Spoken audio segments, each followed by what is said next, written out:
Fire for them, fire for them. If you're looking for that 35 bag umbrella and all damn thing there, keep it locked with Disunomics podcast.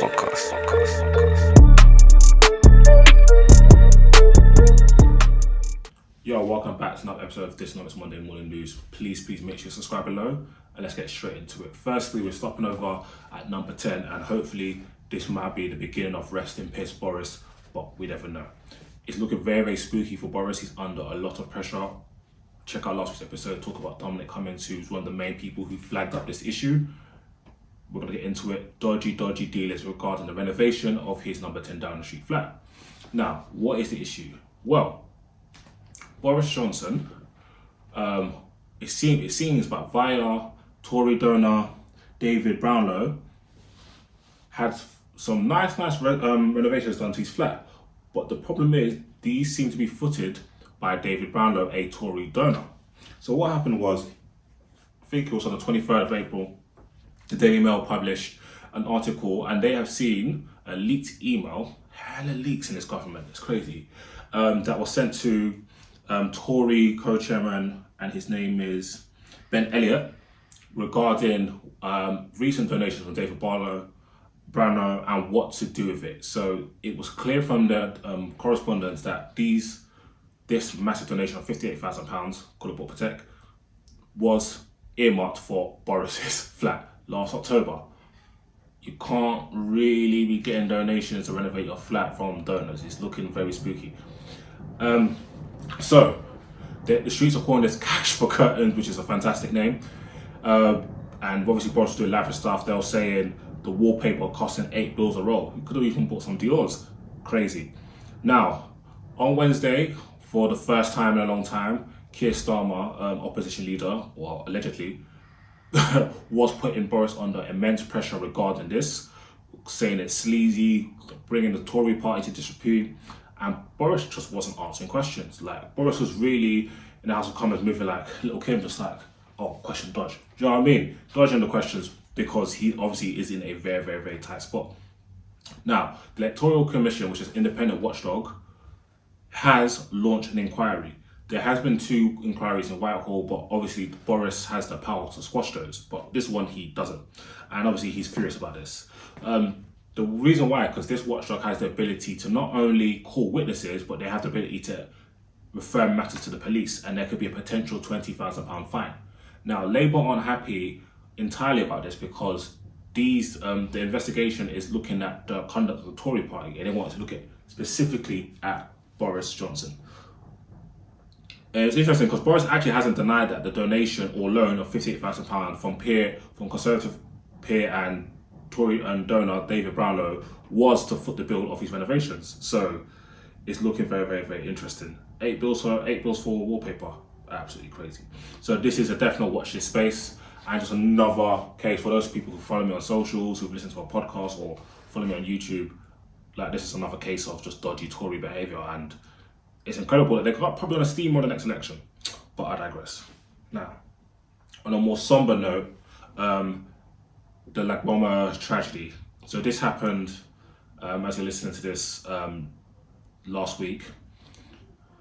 It's just such sad news. And so far, as of the time of this recording, I'm recording on Friday the 30th of April, at least 44 people have been killed and dozens more are currently injured and in hospital. So what is Lagboma? This is a festival, a Jewish festival that's celebrated by all sections of the Jewish community, where tens of thousands of people congregate. They go to Mount Meron, and this is like the first major event and the biggest event in Israel since the global pandemic started. Now, the Lagboma festival is to commemorate 2 key events in Jewish history, one of them being the passing of Rabbi Shimon Bar Yochai and the end of the plague that killed 20,000 students of the great Rabbi Akiva ben Yosef. Apologies to the Jewish community if I've mispronounced any of these names. I did try to Google pronunciations. So this is very sad. I was listening and watching witness accounts. I've seen videos and it's just tragic. People being thrown in the air, people being swept, people being crushed on the ground. There was tens of thousands of people there. A gentleman spoke of a child pinching and clawing his leg, fighting for his life. Bodies on top of bodies, people not able to breathe. it's just really sad. So far, there's no concrete cause of this disaster, really. But according to Haaretz, Israeli newspaper, they got sources of the police who indicate that people started to slip, and then this caused people to start to crash and step on other people, and this caused this tragic event. My thoughts obviously and prayers obviously with the families and the Jewish community and just people around, and this is just a very tragic event, very, very sad. And finally, to round up on an equally a somber note, the India COVID crisis is all going mad in India currently. It's a complete polar opposite to here, where we're starting to go out. We've got over 50% of our population who have at least received one dosage of the vaccine. It's very, very different in India. Morgues and crematoriums are being overwhelmed by masses of COVID deaths. Last year, India released initiatives on how to cremate people, because obviously with COVID of course is a contagious virus, so there has to be certain precautions taken, but there's simply no space. Do you know how much death that is happening, that crematoriums and morgues are being overwhelmed? It's crazy. Today, Friday, as I'm recording this, 386,452 cases of coronavirus are recorded. That's bigger than the population of Leeds. 3,500 people died on this day. There's 18 million total infections in the country. It is really, really sweeping areas across India, of course, which is a massive population. So it's an issue. America have sent a bunch of supplies worth $76 million, and they're starting to get some help from overseas, but it's looking very, very grim in India. Oxygen supplies and hospital beds are still very low, of course, a highly populated place, and this is what the government here have always tried to avoid it, or when they started being serious, because you don't want hospital beds being taken up, because then the chances of people who have serious cases of COVID surviving then start to reduce. The Indian government are coming under fire, and some people say rightly so, because in recent weeks there's been religious festivals and election rally marches and stuff like that have been allowed to happen, which has mass congregations of people, which could be a contributor to this Indian variant that's flying around.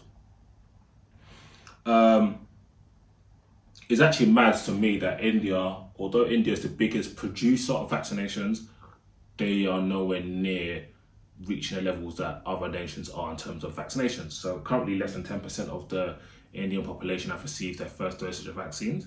And of course, a big part of this is that India has loads of people. So now, if you're over the age of 18, you are, eligible for vaccination. There's 800 million Indians who are above the age of 18. So it's a lot. If you compare it to other nations, that Israel, they're the world leader right now, over 60% of their population has been vaccinated. Of course, Israel hasn't got a massive population, but they're doing great things. UK is number 2 with over 50% of the population this is first dosage, by the way, and America's just ahead of Chile in number 3, with approximately 42% of the population being vaccinated. In terms of the Indian variant, there's about 400 cases in the UK, so this is quadrupled in a week. So that's why some scientists are saying a cause for concern. But in terms of the science behind it, there's no evidence that this variant cannot be handled by any of the current vaccinations, and there's no evidence that this variant is any more dangerous and any more contagious, and the main factor or significant factor behind what we're seeing in India. So prayers up for India. Hopefully they get their vaccinations patterned and they get as much support from the international world as possible.